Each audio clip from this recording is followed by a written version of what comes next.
যখন বিরোধী পক্ষের হয়ে আগেকার দিনে যখন এরকম ধরনের ঘটনা ঘটতো উনি সবার আগে পদমার্চ করতেন, বিভিন্ন রকম অনশন করতেন, অনেক কিছু করতেন। এখন ওনার গভর্নমেন্ট যখন চলে এসছে রাজত্বে, তাহলে কিছু নেই কেন? আমরা কলকাতাবাসী শুধু এই ঘটনার বিচার চাই এবং ধর্ষকদের শাস্তি চাই। আমরা ততদিন পর্যন্ত আমাদের আন্দোলন অব্যাহত রাখবো যতদিন পর্যন্ত আমরা জাস্টিস পাবো। উই ওয়ান্ট জাস্টিস, আমাদের একটাই স্লোগান হবে, উই ওয়ান্ট জাস্টিস। এই রাখির দিনে একটাই কথা বলতে চাই, রাখি মানে তো মেলবন্ধন, একটা ভাই বোনের একটা ভালো বন্ধন, বা শুধু ভাই বোন নয়, আমরা বিভিন্ন ধরনের মানুষ একে অপরকে রাখি পরিয়ে থাকি, কিন্তু আমরা এই বন্ধুত্বপূর্ণ রাখিটাকেও আমরা আজকে রাখি সেলিব্রেট করিনি। আজকে আমরা এই উই ওয়ান্ট জাস্টিস এই ব্যান্ডগুলো সবাইকে পরিয়ে আমরা একটাই কথা বলেছি যে প্লিজ আপনারা এই ঘটনার তীব্র প্রতিবাদ করে আমাদের পাশে আসুন, এই আন্দোলনকে সাফল্যমণ্ডিত করুন। উই ওয়ান্ট জাস্টিস, এরকম ঘটনা যেন আর না হয়। আমরা নিরাপত্তাহীনতায় ভুগছি। বলছেন যে শাস্তি চাই, শুধু শাস্তি চাই বললে কি করে হবে? আমরা তো কিছু দেখতে পাচ্ছি না। আমাদের তো এতদিন হয়ে গেল ঘটনাটার, এখনো পর্যন্ত দোষীরা কোথায়? এখন তো মুখ্যমন্ত্রী হাতে নেই, তো এখন তো চলে গেছে সিবিআই হাতে। আমরা সেটাই সিবিআইকেও আমরা রিকোয়েস্ট করছি যে এই ঘটনাটা যত তাড়াতাড়ি সম্ভব আমরা ধর্ষকদের শাস্তি চাই, আর এরকম ঘটনা যেন আর দ্বিতীয়বার না হয়তো ঘটে, আমরা এইটুকুই চাইবো। আমরা ততদিন পর্যন্ত আন্দোলন চালিয়ে যাবো। We want justice. আমরা এর আগে দেখেছিলাম যে কামধনি যে নির্যাতিত তার হয়েও আন্দোলন হয়েছে, সিবিআই তারা চেয়েছিল, তার পরিবার আনিস খান আমতায় মারা গেছে, তারা সিবিআই চেয়েছিল, দেওয়া হয়নি। কিন্তু এই ঘটনাতে আমাদের মুখ্যমন্ত্রী বলেছেন যে সিবিআই চাইলে কোনো আপত্তি নেই, এবং উনি বললেন যে আমিও চাই যে তার ফাঁসি হোক। কি বলবেন? শুধু চাইলে মুখে বললে হবে না, তাদের ধরে দেখিয়ে দিতে হবে যে, এবং তাদের শাস্তি দিতে হবে, দেওয়া হোক। আমরা দোষীদের শুধু ধরে দেখালে হবে না, তাদের শাস্তিটাও দিতে হয়, এটা দিতে হবে, এটাই আমরা চাই। এবং একজনকে ফাঁসি দিলে হবে না, কারণ একজনের কাজ না এটা।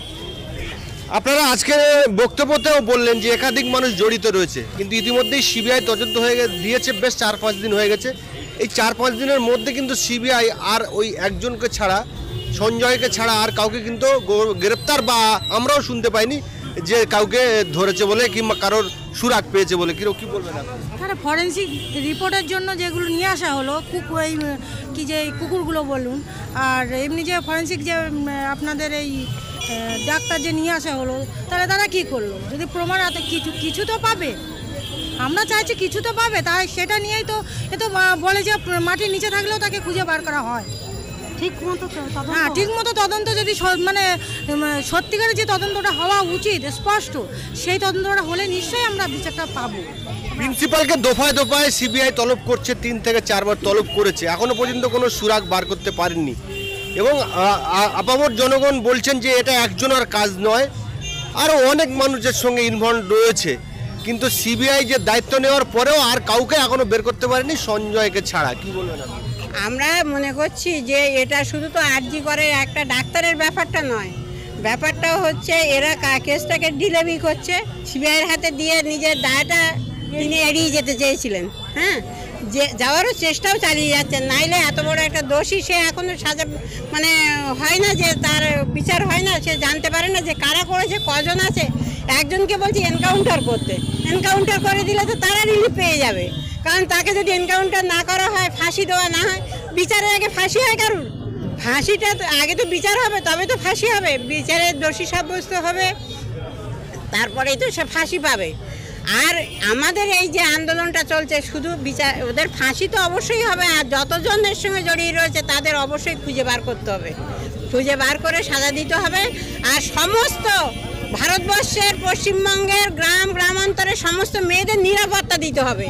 নিরাপত্তাহীনতায় আমরা ভুগতে পারছি না, ছোট ছোট বাচ্চা নিয়েও আমরা মানে নিরাপদে নেই, আবার বয়স হয়ে গেল, কর্মক্ষেত্রে গিয়ে যেখানেই আমরা যাচ্ছি আমরা কোথাও নিরাপদ নই। ফলে আমরা অবিলম্বে দোষীদের খুঁজে বের করে প্রত্যেককে সাজা দিতে হবে, আর এর সঙ্গে যারা জড়িত রয়েছে তাদেরকেও বার করতে হবে, এটাই আমাদের দাবি।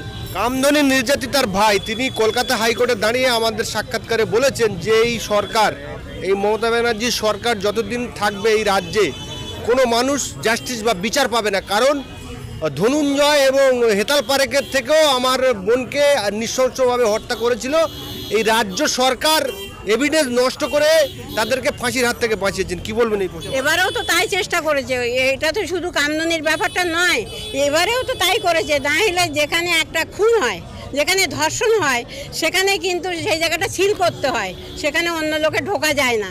কিন্তু সঙ্গে সঙ্গে তারা লোক ঢুকিয়ে দিয়েছে, তারা বহু লোকের পাওয়া গেছে, তারা এখনও চিহ্নিত করতেই পারছে না যে কে সত্যিকারের দোষী। এটাই তো এভিডেন্স নষ্ট করার জন্য যখন এত ধরপাকড় হচ্ছে তখন তারা বাথরুম ভাঙছে, ঘর ভাঙছে, যেখানেই ঘটনা ঘটেছে। তার মানে কি সে এটাও চাইছে যে মানে এভিডেন্সগুলো নষ্ট করে দিই যাতে এই দোষীরা ছাড়া পাক, কারণ এই দোষীদের সঙ্গে বড় বড় মাথারাও যুক্ত হয়ে আছে, না থাকলে এই কাজ করার কথা না। একজন মা হিসাবে আমি পারি কি যে এরকম একটা ঘটনা আমার বাড়িতে ঘটে গেছে, তারপরেই আমি এই সমস্ত কাজ করতে? পুলিশ সেখানে নীরব ছিল, পুলিশকে কোনো স্টেপ নিয়েছে? নিজে কোনো স্টেপ নিয়েছে? কিচ্ছু নেয়নি। তিনি লোক দেখানোভাবে প্রতিবাদ জানাচ্ছে। আমি সিবিআই তদন্ত, তুমি বিচার কার কাছে চাইছো? তোমার কাছে মানুষ বিচার চাইছে, তুমি বিচার চাইছো কার কাছে? এটাগুলো নাটক ছাড়া কি কিচ্ছু না। ফলে ওরা যাতে এই এভিডেন্স নষ্ট করতে না পারে এবং নষ্ট করে দিলেও এর সাজা কিন্তু না হলে মানুষ ছাড়বে না, সেইভাবেই কিন্তু আন্দোলন গড়ে উঠেছে। কন্যাশ্রী আছে, কন্যা নিরাপত্তা নেই, লক্ষ্মীর ভান্ডার আছে, কোনো মানুষের মা বোনেদের নিরাপত্তা নেই। সেটাই তো ঘটছে। এই সামান্য কয়েকটা টাকা ভিক্ষে দিয়ে আমাদেরকে মন ভুলিয়ে রাখার চেষ্টা করছে। তো এই ঘটনার পরিপ্রেক্ষিতে যে হাজার হাজার জনগণ এবং হাজার হাজার মেয়েরা 14 তারিখে রাতে যে পথে নেমেছে, তার দ্বারা একটা কথা মানে পরিষ্কার প্রমাণ হয়ে যায় যে সামান্য লক্ষ্মীর ভান্ডার দিয়ে আমাদেরকে মানে এখানে ভুলিয়ে রাখা যাবে না, বোকা বানিয়ে রাখা যায় না। ঠিক আছে, এরকম লক্ষ্মীর ভান্ডার, এরকম ভিক্ষে আমাদের চাই না। আমাদের নিরাপত্তা চাই, আমরা সুস্থভাবে বাঁচতে চাই, আমরা রাতে দিনে সমান অধিকার নিয়ে কাজ করতে চাই। ঠিক আছে, এখানে এই রাজ্যে আমাদের কোনো রকম চাকরি নেই। হ্যাঁ, সমস্ত প্রাইভেট সেক্টরে বিভিন্ন জায়গায় আমরা কাজ করি, আমাদের মতন বহু মেয়েরা কাজ করে।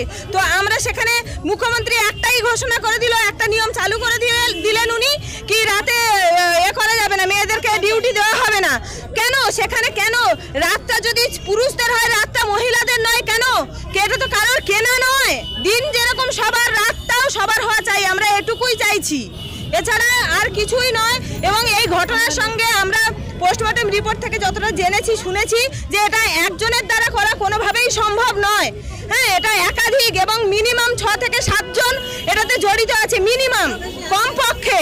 হ্যাঁ, তো সেখানে সবাইকে ধরা হোক, সবাইকে ধরে সবাইকে দৃষ্টান্তমূলক এবং একটা কঠোর শাস্তি, যেটা দেখে যেন মানে ভয় পায় সবাই, যে এরকম ঘটনা ঘটানোর আগে যেন তারা অন্তত কমপক্ষে 10 বার ভাবে এটা। তো এটাই আমরা চাই।